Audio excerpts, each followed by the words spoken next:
श्री सच्चिदानंद सद्गुरु साईनाथ महाराज की जय।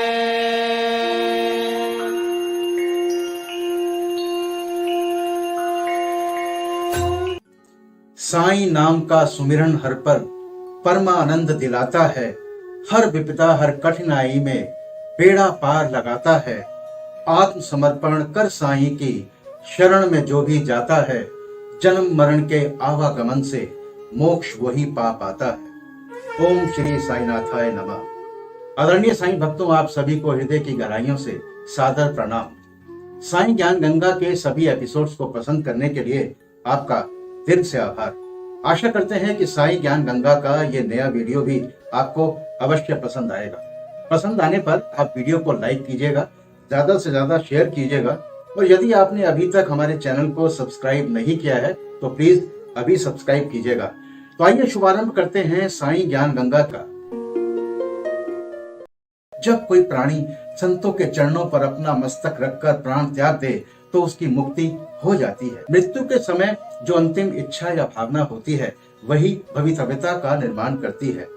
भगवान श्री कृष्ण ने भगवद गीता के अध्याय 8 में कहा है, जो अपने जीवन के अंतिम क्षण में मुझे स्मरण करता है वो मुझे ही प्राप्त होता है, तथा उस समय वो जो कुछ भी दृश्य देखता है उसी को अंत में पाता है। ये कोई भी निश्चयात्मक रूप से नहीं कह सकता कि उस क्षण हम केवल उत्तम विचार ही कर सकेंगे। जहां तक अनुभव में आया है, ऐसा प्रतीत होता है कि उस समय अनेक कारणों से भयभीत होने की संभावना ज्यादा होती है। इसके अनेक कारण हैं, इसलिए मन को इच्छानुसार किसी उत्तम विचार के चिंतन में ही लगाने के लिए नित्य अभ्यास अत्यंत आवश्यक है। इस कारण सभी संतों ने हरिस्मरण और जप को ही श्रेष्ठ बतलाया है, ताकि मृत्यु के समय हम किसी घरेलू उलझन में न पड़ जाएं।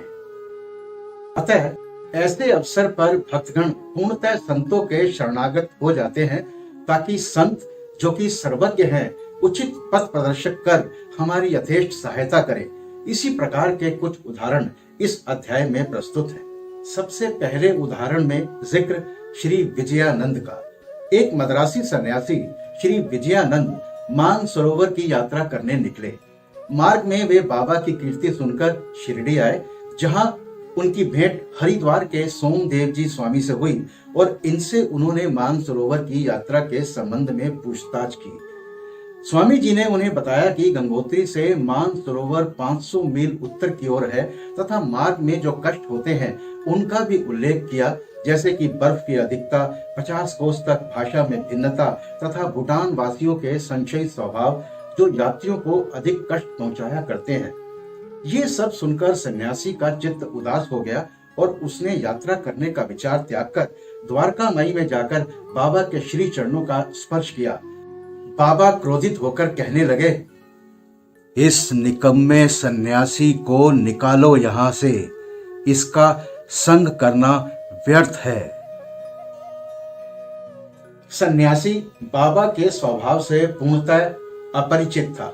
उसे बड़ी निराशा हुई, परंतु वहां जो कुछ भी गतिविधियां चल रही थी उन्हें वो बैठे बैठे ही देखता रहा। प्रातःकाल का दरबार लोगों से ठसाठस भरा हुआ था और बाबा को यथाविधि अभिषेक कराया जा रहा था। कोई पाद प्रक्षालन कर रहा था तो कोई चरणों को छूकर तथा कोई तीर्थ स्पर्श से अपने नेत्र सफल कर रहा था। कुछ लोग उन्हें चंदन का लेप लगा रहे थे तो कोई उनके शरीर में इत्र ही मल रहा था। जाति पात का भेदभाव भुलाकर सब भक्त ये कार्य कर रहे थे। यद्यपि बाबा उस पर क्रोधित हो गए थे तो भी सन्यासी के हृदय में उनके प्रति बड़ा प्रेम उत्पन्न हो गया था। उसे यह स्थान छोड़ने की इच्छा ही ना होती थी। 2 दिन के पश्चात ही मद्रास से पत्र आया कि उसकी माँ की स्थिति अत्यंत चिंताजनक है, जिसे पढ़कर उसे बड़ी निराशा हुई और वो अपनी माँ के दर्शन की इच्छा करने लगा। परंतु बाबा की आज्ञा के बिना वो शिरडी से जा ही कैसे सकता था। इसलिए वो हाथ में पत्र लेकर उनके समीप गया और घर लौटने की अनुमति मांगी। त्रिकालदर्शी बाबा को तो सबका भविष्य विदित था। उन्होंने कहा, जब तुम्हें अपनी माँ से इतना मोह था तो फिर सन्यास धारण करने का कष्ट ही क्यों उठाया? ममता या मोह भगवा वस्त्रधारियों को क्या शोभा देता है? जाओ, चुपचाप अपने स्थान पर रहकर कुछ दिन शांति पूर्वक बिताओ, परंतु सावधान, वाड़े में चोर अधिक हैं, इसलिए द्वार बंद करके सावधानी से रहना, नहीं तो चोर सब कुछ चुराकर ले जाएंगे। लक्ष्मी यानी संपत्ति चंचला है और ये शरीर भी नाशवान है। ऐसा ही समझकर इहलौकिक व पारलौकिक समस्त पदार्थों का मोह त्याग कर अपना कर्तव्य करो। जो इस प्रकार का आचरण कर श्री हरि के शरणागत हो जाता है, उसका सब कष्टों से शीघ्र छुटकारा हो, उसे परमानंद की प्राप्ति हो जाती है। जो परमात्मा का ध्यान व चिंतन प्रेम और भक्ति पूर्वक करता है, परमात्मा भी उसकी अविलंब सहायता करते हैं। पूर्व जन्मों के शुभ संस्कारों के फल स्वरूप ही तुम यहाँ पहुँचे हो और अब जो कुछ मैं कहता हूँ उसे ध्यान पूर्वक सुनो और अपने जीवन के अंतिम ध्येय पर विचार करो। इच्छा रहित होकर कल से भागवत का 3 सप्ताह तक पठन पाठन प्रारंभ करो। तब भगवान प्रसन्न होंगे और तुम्हारे सब दुख दूर कर देंगे। माया का आवरण दूर होकर तुम्हें शांति प्राप्त होगी। बाबा ने उसका अंतकाल समीप देखकर उसे ये उपचार बता दिया और साथ ही राम विजय पढ़ने की भी आज्ञा दी, जिससे यमराज अधिक प्रसन्न होते हैं। दूसरे दिन स्नान आदि तथा अन्य शुद्धि के कृत्य कर उसने लेंडी बाग के एकांत स्थान में बैठकर भागवत का पाठ आरंभ कर दिया। दूसरी बार का पठन समाप्त होने पर वो बहुत थक गया और बाड़े में आकर 2 दिन ठहरा। तीसरे दिन बड़े बाबा की गोद में उसके प्राण पखेरु उड़ गए। बाबा ने दर्शनों के निमित्त 1 दिन के लिए उसका शरीर संभाल कर रखने के लिए कहा। तत्पश्चात पुलिस आई और यथोचित जांच पड़ताल करने के उपरांत मृत शरीर को उठाने की आज्ञा दे दी। धार्मिक कृत्यों के साथ उसकी उपयुक्त स्थान पर समाधि बना दी गई। बाबा ने इस प्रकार सन्यासी की सहायता कर उसे सद्गति प्रदान की। ज्ञान प्रेम चिंतन करे, भक्ति लगावे जो, परमात्मा को मिले, तनिक विलंब न हो, तनिक विलंब न हो। सन्यासी की साई ने लीन गति सब जान, दे सद्बुद्धि समय से, करी दीनों कल्याण, करी दीनों कल्याण। साई ओम, साई ओम, साई ओम, साई ओम। ओम साई श्री साई जय जय साई, ओम साई श्री साई जय जय साई, ओम साई श्री साई जय जय साई, ओम साई श्री साई जय जय साई, ओम साई श्री साई जय जय साई, ओम साई श्री साई जय जय साई। अब दूसरे उदाहरण में जिक्र श्री बालाराम मानकर का। बालाराम मानकर नामक एक गृहस्थ श्री साईं बाबा के परम भक्त थे। जब उनकी पत्नी का देहांत हो गया तो वो बड़े निराश हो गए और सब घर बार अपने लड़के को सौंप वे शिरडी में आकर बाबा के पास रहने लगे। उनकी भक्ति देखकर बाबा उनके जीवन की गति परिवर्तित कर देना चाहते थे, इसलिए उन्होंने उन्हें 12 रुपए देकर मछिंद्रगढ़ जिला सातार में जाकर रहने को कहा। मानकर की इच्छा उनका सानिध्य छोड़कर अन्यत्र कहीं जाने की ना थी, परंतु बाबा ने उन्हें समझाते हुए कहा, तुम्हारे कल्याण के लिए ही मैं ये उत्तम उपाय तुम्हें बतला रहा हूं, इसलिए वहां जाकर दिन में 3 बार प्रभु का ध्यान करो। बाबा के शब्दों में विश्वास कर वो मछिंद्रगढ़ चला गया और वहां के मनोहर दृश्यों, शीतल जल तथा उत्तम पवन और समीपस्थ दृश्यों को देखकर उसके चित्त को बड़ी प्रसन्नता हुई। बाबा द्वारा बतलाई विधि से उसने प्रभु का ध्यान करना प्रारंभ कर दिया और कुछ दिनों पश्चात ही उसे दर्शन प्राप्त हो गया। बहुधा भक्तों को समाधि या तुरीय अवस्था यानी मन के पूर्णतः संकल्प रहित, भावना रहित, इच्छा कामना रहित, विचार रहित हो ब्रह्मलीन हो जाने की अवस्था में ही दर्शन होते हैं। परंतु मानकर जब तुरीय अवस्था से प्राकृत अवस्था में आया तभी उसे दर्शन हुए। दर्शन होने के पश्चात मानकर ने बाबा से अपने को वहां भेजने का कारण पूछा। इस पर बाबा ने मानकर से कहा, शिरडी में तुम्हारे मन में नाना प्रकार के संकल्प विकल्प उठने लगे थे। इसी कारण मैंने तुम्हें वहां भेजा कि तुम्हारे चंचल मन को शांति प्राप्त हो। तुम्हारी धारणा थी कि मैं शिरडी में ही विद्यमान हूं और 3.5 हाथ के इस पंच तत्व के पुतले के अतिरिक्त कुछ नहीं हूं, परंतु अब तुम मुझे देखकर ये धारणा बना लो कि जो तुम्हारे सामने शिरडी में उपस्थित है और जिसके तुमने दर्शन किए वो दोनों अभिन्न हैं या नहीं। मानकर वो स्थान छोड़कर अपने निवास स्थान बांद्रा की ओर रवाना हो गया।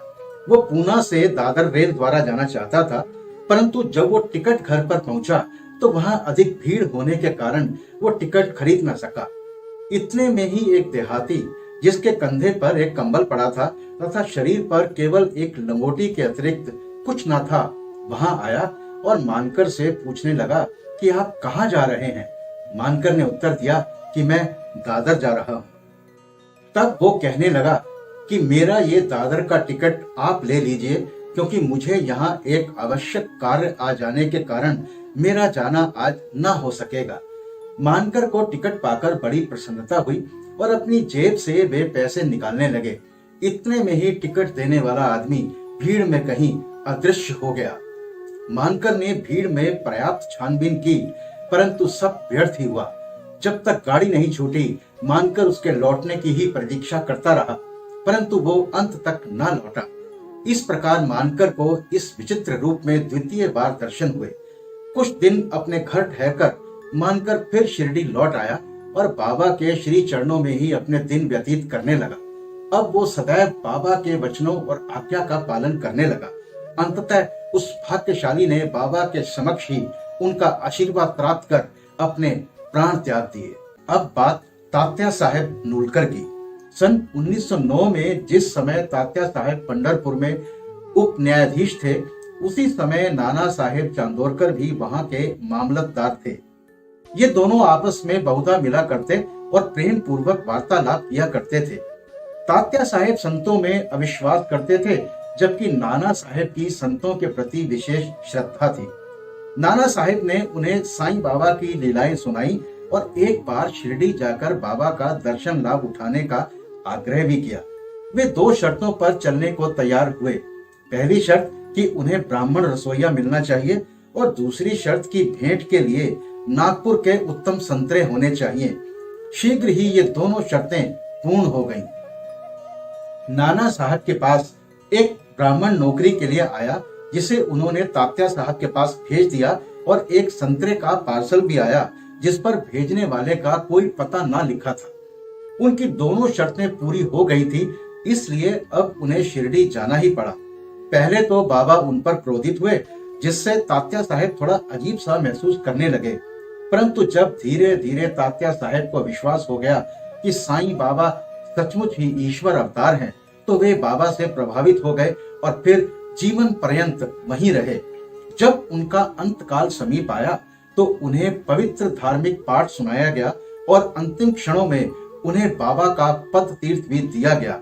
उनकी मृत्यु का समाचार सुनकर बाबा बोल उठे, अरे तात्या तो आगे चला गया, अब उसका पुनः जन्म नहीं होगा। सदगति प्रदान करते हुए अनेक संत देखने में आए हैं, परंतु बाबा की महानता अद्वितीय है। यहाँ तक कि बाघ सरीखा, एक हिंसक पशु भी अपनी रक्षा के लिए बाबा की शरण में आया, जिसका वृतांत अब यहाँ तीसरे उदाहरण के रूप में प्रस्तुत है। बाबा के समाधिस्थ होने के 7 दिन पूर्व शिरडी में एक विचित्र घटना घटी। द्वारका माई के सामने एक बैलगाड़ी आकर रुकी, जिस पर एक बाघ जंजीरों से बंधा हुआ था। उसका भयानक मुख गाड़ी के पीछे की ओर था। वो किसी अज्ञात पीड़ा या दर्द से दुखी था। उसके पालक 3 दरवेश थे, जो एक गांव से दूसरे गांव में जाकर उसके नित्य प्रदर्शन करते और इस प्रकार यथेष्ट द्रव्य संचय करते थे, और यही उनके जीविकोपार्जन का एक साधन था। उन्होंने उसकी चिकित्सा के सभी प्रयत्न किए, परंतु सब कुछ व्यर्थ हुआ। कहीं से बाबा की कीर्ति भी उनके कानों में पड़ गई और वे बाघ को लेकर साईं दरबार में आए। हाथों से जंजीरें पकड़कर उन्होंने बाघ को द्वारका माई के दरवाजे पर खड़ा कर दिया। वो स्वभावतः ही भयानक था, पर रुग्ण होने के कारण वो बेचैन था। लोग भय और आश्चर्य के साथ उसकी ओर देखने लगे। दरवेश अंदर आए और बाबा को सब हाल बताकर उनकी आज्ञा लेकर वे बाघ को उनके सामने लाए। जैसे ही वो सीढ़ियों के समीप पहुंचा, वैसे ही बाबा के तेज पुंज स्वरूप का दर्शन कर एक बार पीछे हट गया और अपनी गर्दन नीचे झुका दी।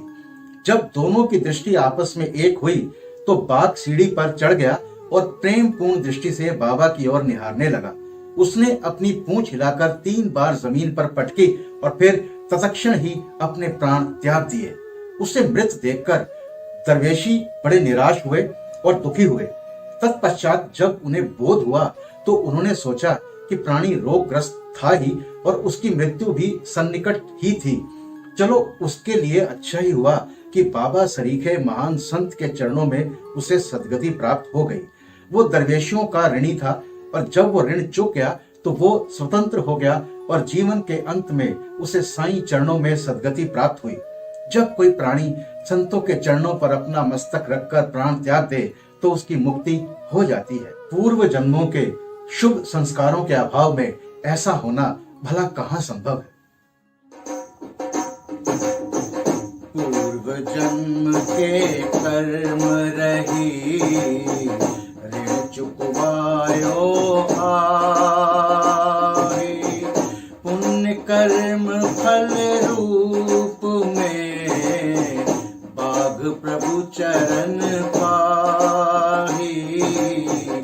बाघ प्रभु चरण पाई। साई ओम, साई ओम, साई ओम, साई ओम। ओम साई श्री साई जय जय साई। ओम साई श्री साई जय जय साई। ओम साई श्री साई जय जय साई। ओम साई श्री साई जय जय साई। ओम साई श्री साई जय जय साई। ओम साई श्री साई जय जय साई। आशा करते हैं कि आपको ये वीडियो अवश्य पसंद आया होगा। अगर ऐसा है तो वीडियो को लाइक कीजिएगा, ज्यादा से ज्यादा शेयर कीजिएगा, और यदि आपने अभी तक हमारे चैनल को सब्सक्राइब नहीं किया है तो प्लीज अभी सब्सक्राइब कीजिएगा। तो मिलते हैं आपसे साईं ज्ञान गंगा के अगले एपिसोड में श्री साईं सच्चरित्र के नए अध्याय के साथ। तब तक मस्त रहिए, स्वस्थ रहिए, साईं नाम जपते रहिए। बाबा सबका भला करेंगे। ओम श्री साईनाथाय नमः। अनंत कोटि ब्रह्मांड नायक राजाधिराज योगी राज पर ब्रह्म श्री सच्चिदानंद सद्गुरु साईनाथ महाराज की जय।